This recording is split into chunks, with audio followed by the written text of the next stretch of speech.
till the music stop. My bad, I had you extra loaded over here. So,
Go to the music stop. My bad, I had you extra loaded over here. So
I'm gonna go to the music stop. My bad, I had you extra loaded over here. So.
Go to the music stop. My bad, I had you extra loaded over here.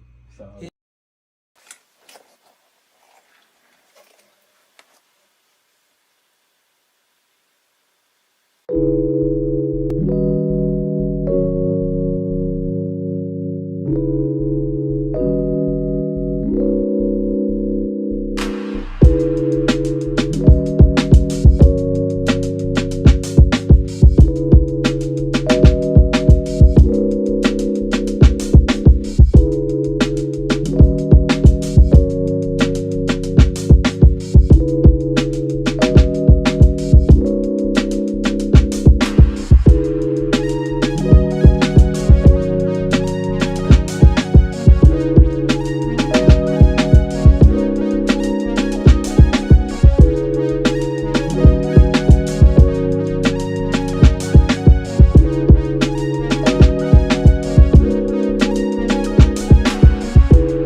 to the music stop. My bad, I had you extra loaded over here. So.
to the music. Stop. My bad.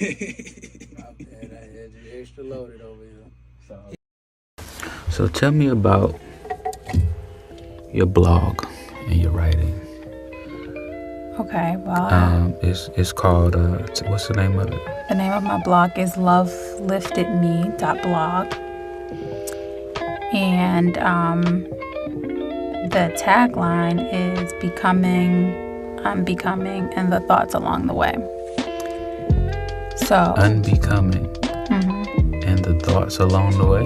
becoming, unbecoming, and the thoughts along the way. And the thoughts along the way. Right. What is unbecoming? What does that mean? So I think sometimes we focus so much on becoming something when we are already who we are. Yeah. And then things in life happen sometimes and they'll take us away or like mar the vision. And sometimes you got to unbecome things that you said you were. You labeled yourself as a certain way, like I'm shy or I'm an introvert or sometimes you got to unbecome that stuff to really be exactly, who you are, who you want to create yourself to be. Oh, that's interesting because a lot of people do say, I am this and I am that way. Yeah, but we're not fixed. Why do you think that's so common then since we aren't fixed? Why is that such a big secret? I just think it is the way society is set up, what we've been taught. I think the only way that you get to a point where you realize you're not fixed is because someone presents that to you as an option. Otherwise, you just are who you are, You are born, when you come into this world, is it male or female? And then you start to grow up, and depending on how you are as a child, it's like, oh, she's shy, she's bad, he's this, he's that. And that sticks with us. And unless there's someone or something along the way that lets us know that's not fact, we believe that. And we create our life experiences around being that thing that we were labeled. So what did you unbecome? Man, I've unbecome a lot and I'm still unbecoming. Some of the things is, like I mentioned, like being an introvert and just, people drain me of my energy. And like, I love people. I really do. And it's not fixed that I'm an introvert. I can actually be around people and get energy from them too. I don't always have to give energy. So that was one thing. And then when I think about unbecoming, is what I think I have to do, especially with my life. Like I have to have a certain type of career or a certain level of success. And I'm slowly unbecoming that and just allowing myself to be. Be what? Whatever I choose. So what are you choosing?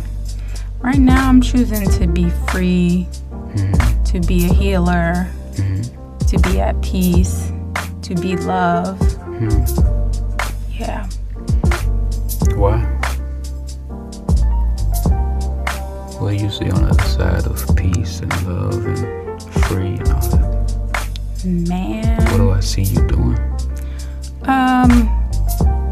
Living without concern for like how it looks or without concern for like what someone else thinks. I get to define what success looks like for me. And, also I get to tap into my spiritual gifts, which for so long I didn't because it's just not something that I had permission to do, so to speak. So when I just get to be, I get to use my hands. I have, hands that want to heal and that want to contribute, So I'll be a birth doula and I'll train to be a midwife and I'll travel the world and I'll write. And I'll just write about whatever the fuck comes to mind. We're stepping over a few things. You said medulla. That's how you say it. Or was it a doula? A doula. A doula?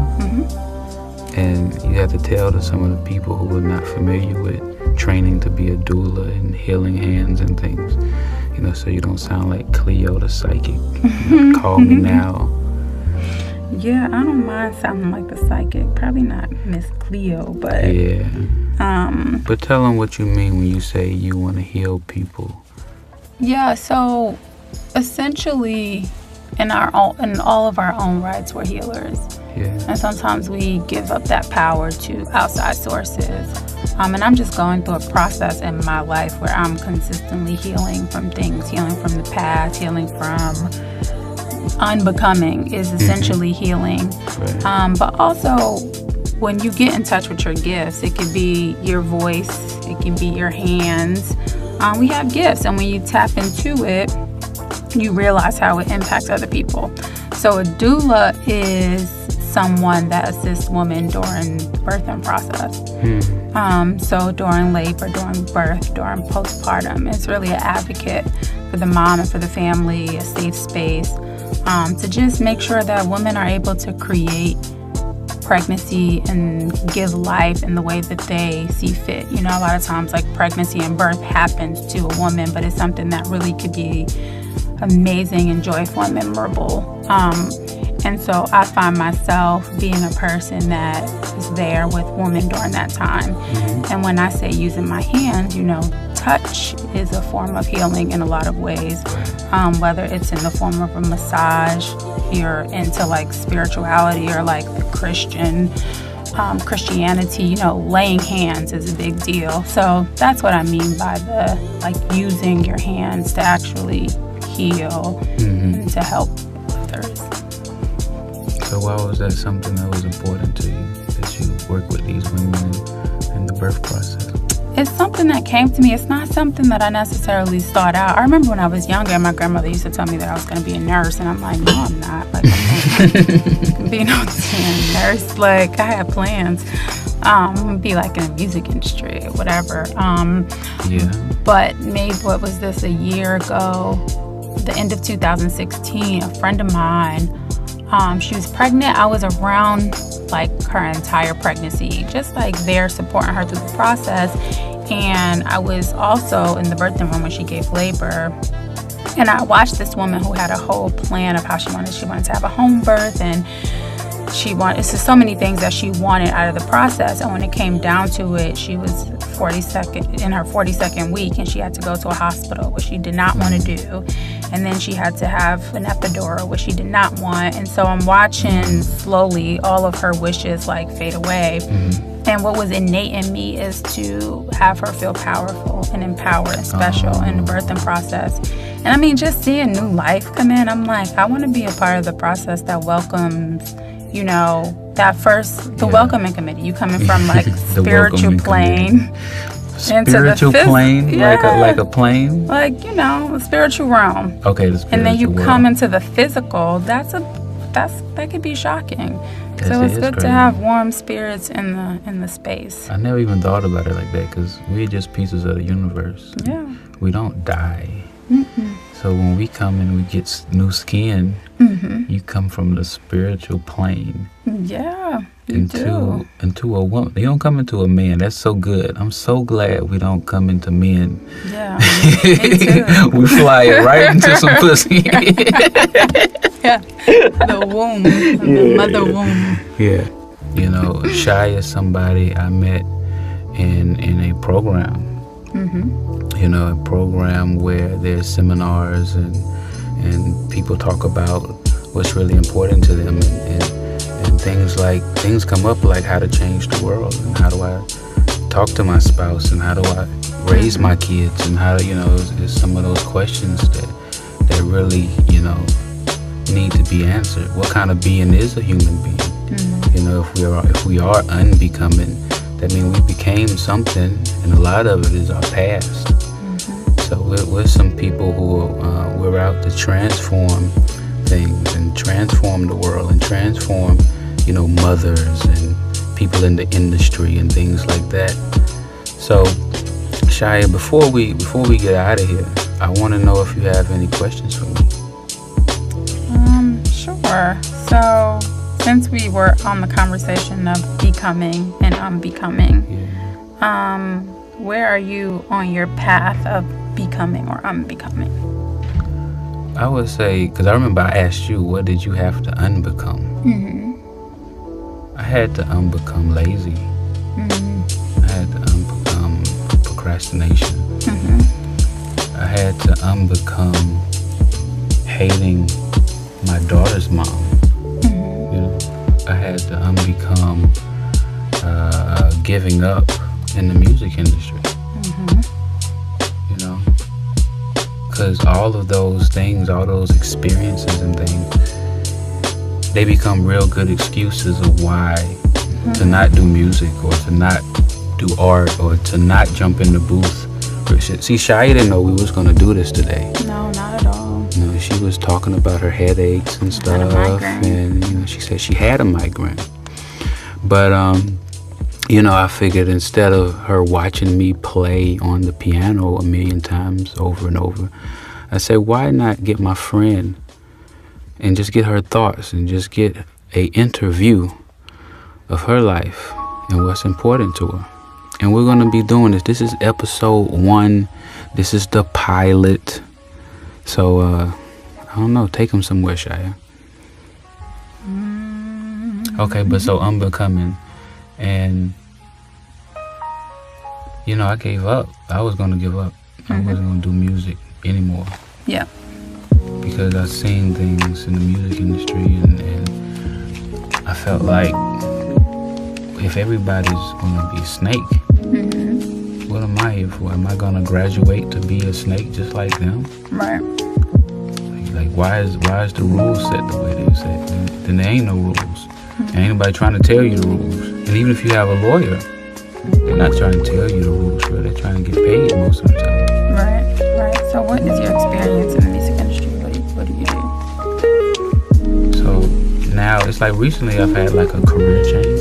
Okay. You know what I'm saying? I've been in the music industry since as long as I can remember, from my dad on his own radio station and my uncle being an A&R at Polygram Records, to my cousin having his own home studio back when it was ADAT, where you didn't even have those in the house. You had those at a real studio. And, you know, I learned how to program an MPC and a motif and, you know, MC505 and, you know, the VS1880 and all those things that a lot of people don't even know what I'm talking about when I mention that stuff. People just know Fruity Loops nowadays. So, you know, I started, and I've always really kind of wanted to be an artist. I never all the way went through with it. Like I was in high school, I was in a group called Future. That's ironic, right? It was me, my friend Mike, and my friend Darius. Nice. And we would sing to the girls in the lunchroom and stuff. And I'd beat on the table, we harmonized and stuff. It was also in chorus, and we made a CD called Back Up. Like Back Up, like Get Away. And it was 22 songs on it. And I did all the beats and recorded the whole thing. I was in high school. Wow. And that wasn't necessarily recent. Not to give my age, but it was you know, early 2000. So we had that CD, and I kind of saw them, you know, kind of drift away from doing music a little bit. But I knew I wanted to, like when I graduated from college, I knew I wanted to make sure I did some. Actually, when I moved to Atlanta, I wasn't even going to do music. I was going to do film. I wanted to learn film. And I was going to work on my own music. But on the film sets, right, everybody I would meet do music. Everybody, like, oh yeah, I sing. Why may be that?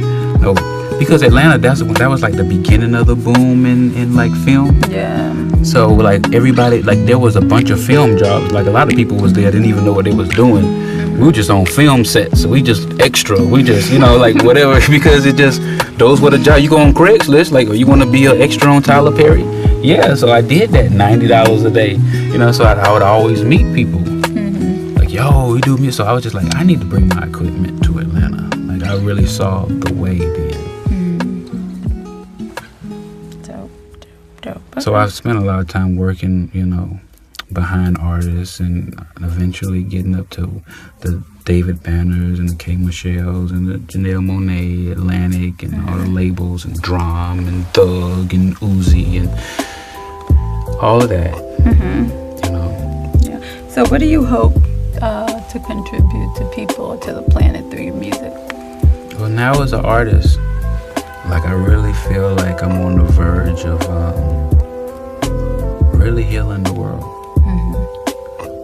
And I know that sounds so far-fetched, but like nowadays we can remember like the call from Augusta to Atlanta was like 50 cents or 55 cents a minute or something like that. Do you remember like minutes and before unlimited like calling cards and like now I can work with somebody in the Philippines. I can work with somebody in Germany in real time. Like we can really collab. And it doesn't take but one thought to reach a bunch of people. Because see, my real message is to rid your negative thoughts. Because when you have negative thoughts about yourself, people, your past, or anything like that, those negative thoughts really block your energy. And it blocks your blessings from coming in. You cannot get blessed when you don't love your sister and your brother, and you gotta forgive all those people that you feel like hurt you, you know? Yeah, to create space. To create whatever it is you want. To create a space. And I'm not saying that it don't hurt anymore or you don't have those same thoughts. But you just have to notice that when you have those thoughts, that, oh man, I'm having negative thoughts about Shia. Yeah. She didn't text me back yet. I don't like that. So instead of me thinking, Shia really don't fuck with me, evidently. No, Shia is busy just like I am. And I'm just feeling the same way people feel when I don't text them back. Right. Burroughs! Oh shit, damn. Like, have you seen my thread? If you see if people saw my phone, they would get it. They wouldn't bother me so much. They'd be like, okay. But I really do. I'm not somebody with a bunch of missed calls that aren't returned. I'm not somebody with a bunch of voicemails that aren't returned. Right. You know what I'm saying? Like I really get back to people, even on like Facebook and Instagram, and I accept those messages. You know what I'm saying? Just because you never know. Yeah, you gotta stay connected with people. You gotta stay connected with people. Yeah. So that's where I've been at. That's really what I want to give the world, to rid your negative thoughts and love people. Awesome. Yeah, that's what my song Free is about. Okay, tell the people where they could hear that song. Look, go to thomasburrows.com. ThomasBurroughs.com. That's where you can find most of my music. I got some music on Apple Music, Spotify, and shout out to all those guys. But big shout out to Tidal, because they pay the most. Word up. Shout out to Tidal. Tidal pays a lot. They charge the most too. So, maybe one day I'll get a subscription and maybe they come down on the price. I got a Tidal subscription. So I'm going to be borrowing Shia's password. I got you. But I have heard Tidal. They actually sound the best too. Yeah. It sounds the way I created Tidal's it. Good. Yeah, it's just, just a lot of money, Jay-Z. Come on, man. I know. You're rich. When I decided to stick with Tidal is when I listened to 444 and Jay said, what I look like drinking Belvedere when Puff got Ciroc. And I was like, you know what I look like with Apple Music. And Jay got Tidal. So I switched over to Tidal. You successfully brainwashed us. Good Jay-Z. job, Thanks, Hov. B12, C12. C12. Thank you guys for listening. This is Thomas Burroughs. Yep, and this is Shia. And this is our show. Thank you so much for listening, and we'll see you next time. Peace. LoveLiftedMe.blog. Check me out. LoveLiftedMe.blog. Check Shia out. Stay lifted. Stay lifted.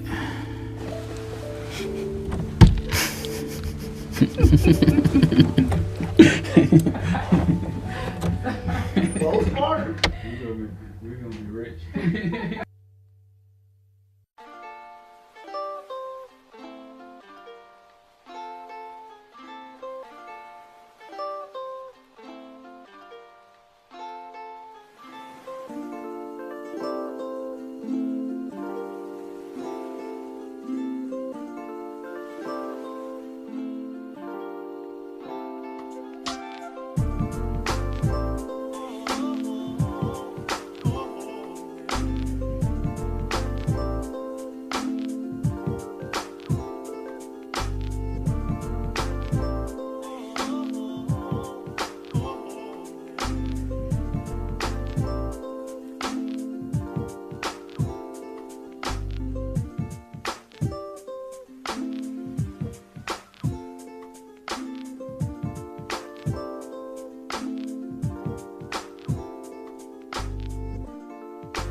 But this is the J Soul Morning Show. This is Floor 62 Radio.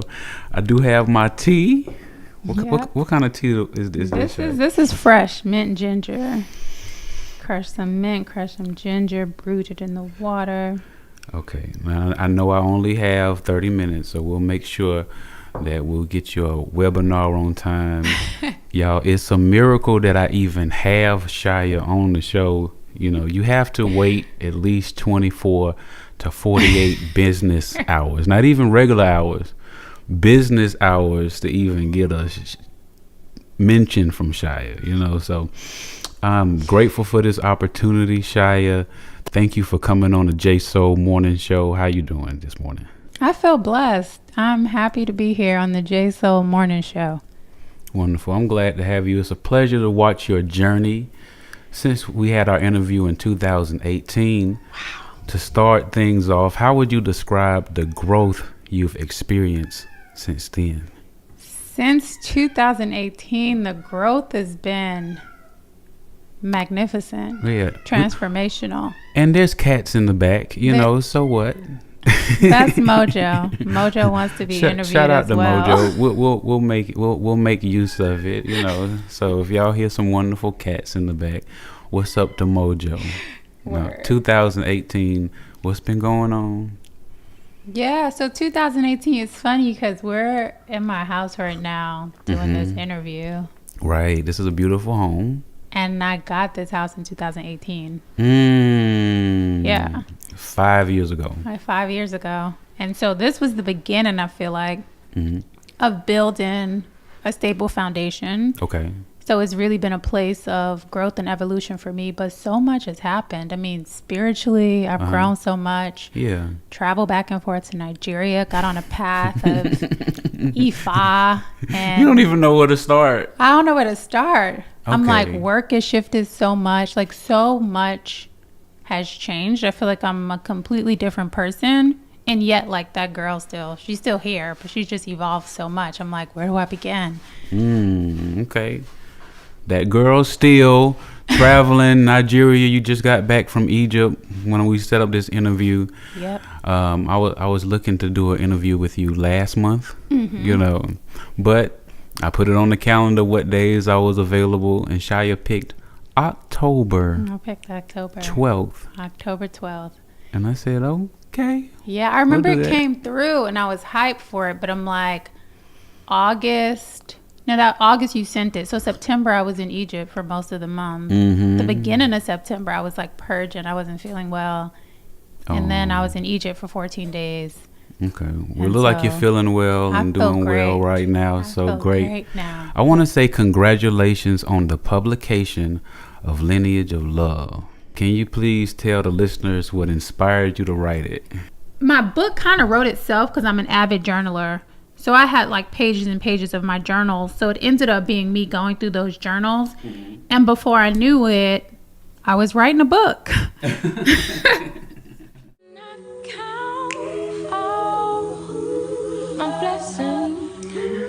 I had written in 6 different journals, the pages and lessons spanning many cities and locations.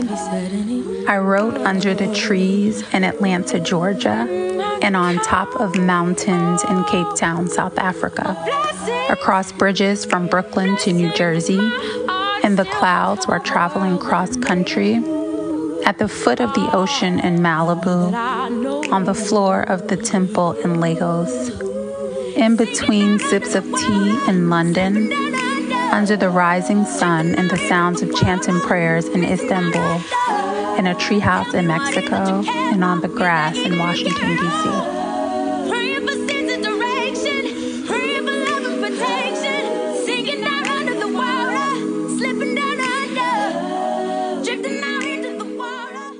How long did it take you to write the book? All in all, 4 years, but 2 intentional years of working at it and 2 years unknowingly working on it. Wonderful. So what has been the response to it, and what message do you hope readers take away from it?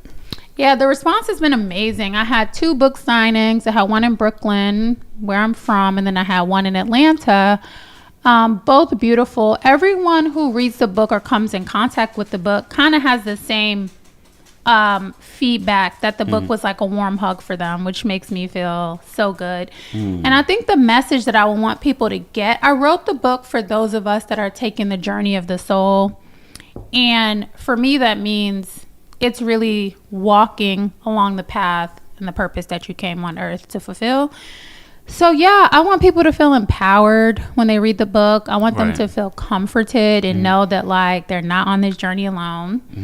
And I want people, the book is called, right, The Lineage of Love. And I say it's an ode to the ancestors, to my ancestors for sure, who helped me write the book. But I want people to also tap into their lineage and to their ancestors. So yeah, I want people to be left with a lot of questions, internal questions, and then feeling supported. Looking at the book, reading the book, I do feel real personal with you. Things that you know, wisdom, you know, the way that you write, it's very inviting. Even before you had this book out, I would read the blog. Yes. Love lifted me. Mm-hmm. .blog. Yes. See, all that's from memory. That's not even in my notes right now. You're but day one supporter. Day one supporter. When you got your house, right? Now you're traveling to Egypt, going back and forth to Nigeria, writing the books. Because even in that 2018 interview, you said, "I'll write and I'll travel wherever I want to go," and like I'm seeing that happen for you right now. How did your own experiences and travels influence the narrative of the book? Yeah, so my travels and experiences is the book. That's the book. It's really, like I said, it's a lot of journal entries. And I find that for me traveling, I've always, and earlier today, I went on a rabbit hole on my own Instagram page because I was looking for something. And I'm like, man, I be traveling. It didn't really hit me till I saw like how many places I've been. Right. But for me, traveling is transformation. It's evolution. It's an opportunity for me to experience myself newly, to experience people newly. And every time I travel, I never come back as the same human being. And so when I think about the lineage of love, a lot of my experiences were shaped by my travels. I talk about my first trip to Senegal and how that completely blew my mind as far as like religion and spirituality is concerned. When was the first trip to Senegal? It's 2013. Okay. I went to Senegal, which actually this is a Mojo is literally like Mojo's all in the mix right now. Yeah. Like I'm dodging the cat while she's talking. Like, so anyway, so 2013, this is a common point for us. I actually went to Senegal with Estelle. So Estelle has a foundation called the All of Me Foundation. Okay. And at the time I was working in the music industry and the management company managed Estelle, and she had this brilliant idea to take these kids from Watts, California to Senegal, where she's from. Right. And so I ended up being on that project, and it was amazing from start to finish, like getting the kids their passports and all that stuff, all the way up to getting them to Dakar. But yeah, so that was 2013, and that trip opened up so much for me. And I wrote about it in the book too. But yeah. Wow, that's beautiful. So we was talking about Senegal. We were talking really about all your travels and how all that inspired the book. Now you're also a birth doula. Yes. And you were the first person to ever tell me about a birth doula. I didn't know what this was. I didn't even know how to pronounce it before. But that's very personal and it's very profound. And, just let the listeners know, the ones who haven't heard our earlier interview, what drew you to that profession. For sure. So yeah, when we talked in 2018, I had just began my training as a doula. I had a friend, actually a mutual friend of ours, who was having a baby. She was intended to have a home birth, and she asked me if I'd come to the birth and support it. And long story short, the birth ended up being a hospital birth, to which I came to. And when the baby was born, something just like came over me. Like I couldn't even sleep that night. I was like, what was that? It was such a meaningful experience for me. And as someone who like, I typically don't like hospitals, I don't like any of that stuff, I felt so at home in that experience. And I'm sure I shared about it with friends. And then I had a friend ask me to be her doula. She was having a baby a few months later. And then I was like, okay, let me actually look this up. Like, what is a doula? Okay. What does a doula do? So you were called to it way Right. before you was like, oh, it wasn't like an aspiration. Like, No, it wasn't But then it aspiration. just- It was never in my mind to do anything in that space. It's funny because my grandmother, my maternal grandmother, will always tell me like, oh, you're going to be a nurse. And I'm like, no, I'm not. Like, I don't do hospitals. I don't do any of that. So yeah, this had called to me. And then once I realized like my community was in need of this, I said, well, let me get the proper training so that I can, you know, support people in the way that they actually need to be supported.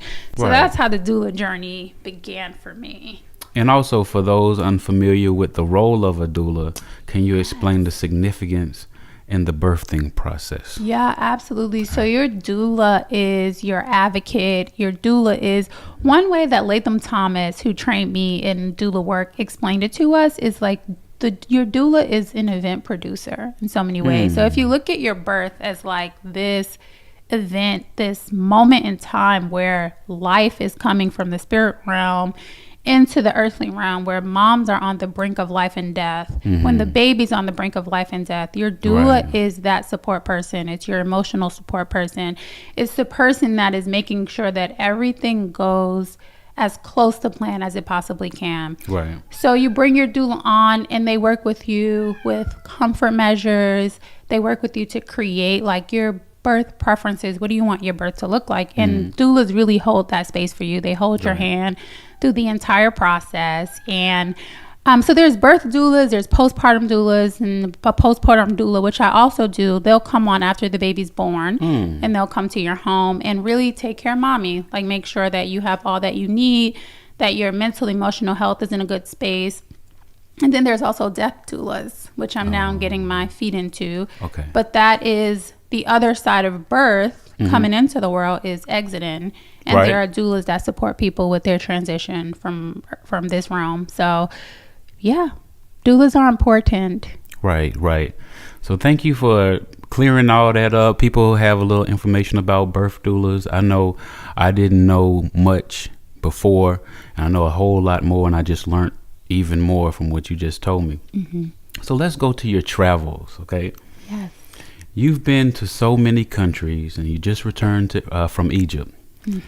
Can you share an outstanding memory or experience from your recent trip? Yeah, I'm like, what? So much comes to mind. Egypt was out of this world. So I'm studying A Course in Miracles. It's a book that, you know, look it up. But the whole idea of A Course in Miracles is oneness, I would say, is really understanding the truth of why we're here. Okay. So the theme, I would say, is nothing unreal exists. Nothing real can be threatened. Herein lies the peace of God. That's like the message in A Course in Miracles. So anyway, I'm studying it with the group Circles of Light Ministries. Okay. And the woman who runs, you know, and who's initiated this amazing ministry, Okay. her name is Isis. Okay. And so she does quarterly trips to Egypt. And they're mystery school trips. And so you're really going to Egypt to learn what's on the temple walls, to be in the presence of this ancient history. Wow. And to also like see what we're learning in A Course in Miracles on the temple walls. So that's the intention of the trip. And so there for 14 days. And I say that to say the most memorable part of the trip was getting it. Was the clicking of seeing images on the temple walls Yeah. and seeing myself in those images. Okay. Right? And so there's this one image, it's like hard to describe, but while we're looking at the temple walls, I'm understanding that this is the path of, yea, though I walk through the valley of the shadow of death, Oh, wow. I shall fear no evil. Okay. So for me, on this path, as the initiate, you know, all of my travels, I feel like all these experiences are little initiations on this journey of life. So I feel like to be able to see myself on those temple walls was out of this world. You know, it was the most beautiful, meditative, transformational experience. Yeah. So yeah, I just feel like being in those temples, and they're so massive, it puts everything in perspective, you know? So things that felt big, you know, material things that made me feel really big in life, like I got to figure this out. Egypt was an opportunity to be like, no, you don't actually have to figure anything out. You know, only thing you need to do is live and stand in the truth of who you are. Okay. And everything is going to work itself out. So in so many words, that it's like hard to like really put it into an experience for people. But that was the highlight for me. It was like a shift in my being. Okay, good. Yeah. No, that sounds amazing. Walking around and you're seeing the actual temples and you're seeing just the images. I can just see it. I feel like I'm there. Yeah, it's amazing. And then the Great Pyramids of Giza, like you know, we see the pictures and everything, but actually like looking up at those pyramids. We had one free day toward the end of the trip, and I went to the pyramids and I like got some photos, because the rest of the trip it was so meditative. We weren't really focused on photos or anything like that. We were just like taking it all in. So that day was also really special because I was able to like document it and just like have that for myself. If I choose to share it, maybe I will, but just, well, if there's something that you could share with Floor 62 Radio, we'll post a little bit with this interview. Hopefully we'll get a little sneak peek of Egypt from my and the pyramids. Okay, so how has travel enriched your understanding of the world and influenced your personal and professional life? Okay, this is good. And you're making me realize actually how much travel has impacted me and how much it shaped my lens. Okay. I think the way that it impacted me personally and probably like my worldview is there's so much life happening outside of our experience. Four walls of America. 4 walls, of America. And even like within the different cities in America, there's just so much happening. And I think that America, you know, no shade, we know this is a capitalist society. Right. And so everything is so material and so based on what it is that you Capitalism, do or what it is that you have or how much money you make. So for me, going to other countries that sometimes doesn't have the same luxuries that we have, but they have like joy, unspeakable joy. And they have community, and they have things that I think sometimes money, capitalism, and like an individualistic mindset kind of takes away. Okay. So for me, it makes me realize like you create life the way that you want it. Right. And like love, community, joy, peace are really like the luxuries of life, you know, and money's cool. Like money can get you some nice things. Every time I travel, I need money to get me to those places, right? So no shade on money and the material. But for me, I feel like travel puts it all in perspective because money alone is never going to bring you the joy, the peace that we really, truly desire and then need, like on a soul level. You know? Right. So, yeah. And that's another thing is like just being a human being. We're the only species that has to worry about money, insurance, going to jail, you know, getting a ticket. Like, come on, man. You're going too fast. It takes up so much of our mental space, so much of our creation. So, and another thing is food. Like just experiencing all the different cultures, the different foods. I'm like, wow. I'm a foodie. Yeah, so me too. I feel you. Is there a country that's like near and dear to your heart? It's like, there's so many. Mexico for sure. Like no one can tell me I'm not Mexican somewhere down the line. Okay. I love Mexico. Like I feel at home in Mexico every time I go. I love the food. I love the culture. I love the history. Yeah. Like the indigenous practices all day. And then there's so many countries in Africa. Like I love Cape Town, Senegal. It's so many. So many have just like shaped me. I'm like, how do I just choose one? How do you just choose one? Okay, good. So let's go to some personal reflections here. Looking back to our interview in 2018, so much of what you set out to do has come to fruition. How does it feel to see your visions coming true? Wow. Honestly, I had to thank you, J Soul, for really bringing it to my attention. Because sometimes, going back to what I was saying, I think sometimes we're so in the weeds of our life, we don't even realize that, like, oh, I said I was going to do this and I actually did it. Right. To me, it's just like, okay, you know, what else? Because there's other things that's come up. There's other levels, visions and goals that I have now. And so this is a good opportunity for me to, like, really sit in the gratitude. And it feels surreal a bit because for me, I always feel like the past 5 years, most of my changes happen internally. Like, I'm so much more confident and so much more at peace and just, like, stable in my being, you know, like, it's hard for me. There's not much wavering anymore, I would say. I just feel really settled in who I am. And so I don't always know that like transfers externally or how that transfers externally. But anyway, you're making me realize that it does. And so I feel really proud of myself, and I feel really grateful for the things that I have been able to accomplish, from the book to continue in this doula journey to even my blog has now I'm on this journey home. I have a Substack. Because my conversation... Yeah, I think I pay $8 a month for something. Shia got me.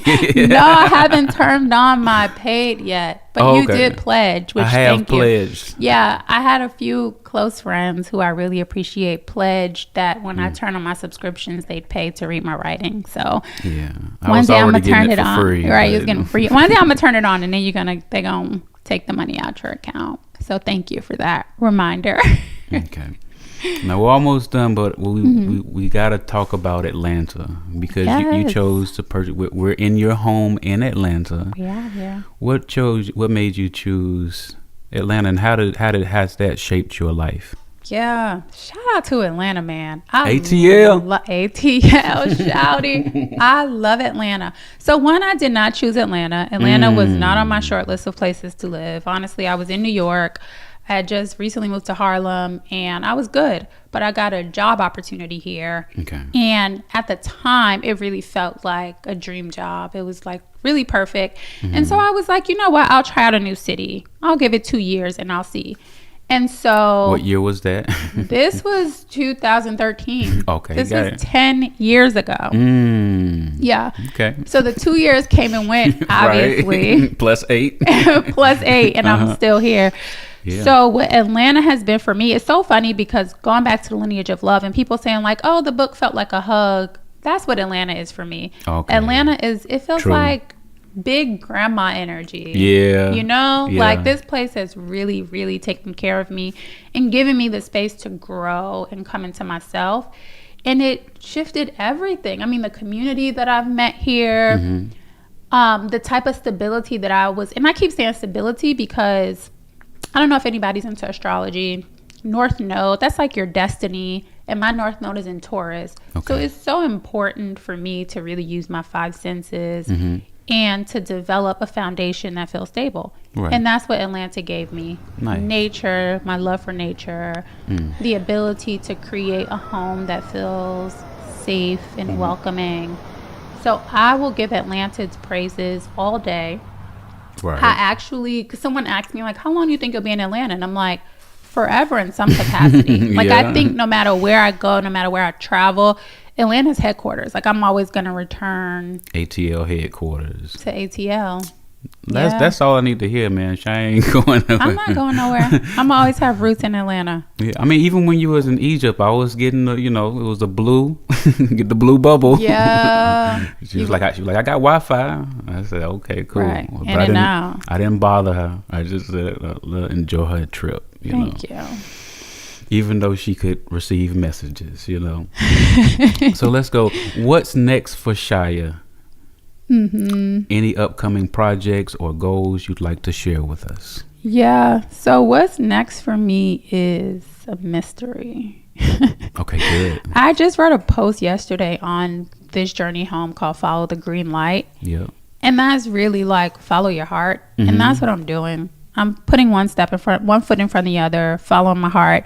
I don't have a bunch of like goals at the moment that I feel like, I need to reach. But there are still so many like creative projects within me that I really do.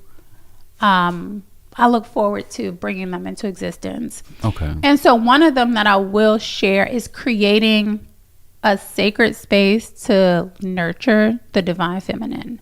Okay. And I don't know yet how that's going to play out, but I know woman's work is my work. Like I'm a girl's girl all day. Yeah. And life has put me on this path of like, whether it's volunteering with the Power of Girls, which is a youth group here in Atlanta, or doing doula work, so much surrounds, women. And I feel like when women and the feminine is in a good space, then our world, our communities are in a good space. Good. So yeah, so I'm listening on what that's going to look like. Yeah. But yeah, coming soon. Welcome home is what I'll say to that. And it'll be a space. I don't know what type. Home? Welcome home. Or home. So that's the play on words, the double entendre. Shout out to Hove. Okay. Welcome home. Okay. Welcome home. Okay, got it. I've had Shia Dickerson, my very best friend, on the J Soul Morning Show. Love you. Thank you. I love you. Thank you so much for coming. I'm not ready to go. I know you got things to do. I'm so glad we was able to get here and make it in time. Hey, it's the J Soul Morning Show, and we'll be back after this. Peace. I had a book signing in Atlanta. Such a joyous occasion. 44th and 3rd bookseller hosted, cutest Black-owned independent bookstore in the West End, celebrating the Black experience. They have so many classic titles, so many gems on their shelves. They have Baldwin, Zora Neale Hurston, Bell Hooks, Octavia Butler, and I'm so proud that The Lineage of Love gets to be included among some of my favorites. The owner, Miss Cheryl, introduced me. I got to share a little bit about my creative process, and then I did a Q&A. Friends from all walks of life showed up. My family flew in from New York. Childhood friends, Howard friends I've gained since being in Atlanta. My heart is so full. Also, shout out to Dr. Irwin from Morehouse School of Medicine. He bought 10 books and left me with 5 for students who may not be able to purchase. If you know me, you know I live for a good give back moment. I really just loved everything about the book signing. Thank you everyone for showing up for me, for showing up for yourselves. Oh, and I can't forget to shout out my girl Christian with the social pedigree on the aesthetics. That girl good. Beautiful bouquet, beautiful backdrop for a beautiful day. The Lineage of Love is now available at 44th and 3rd Bookseller and wherever books are sold. So if you haven't already, I hope you grab your copy.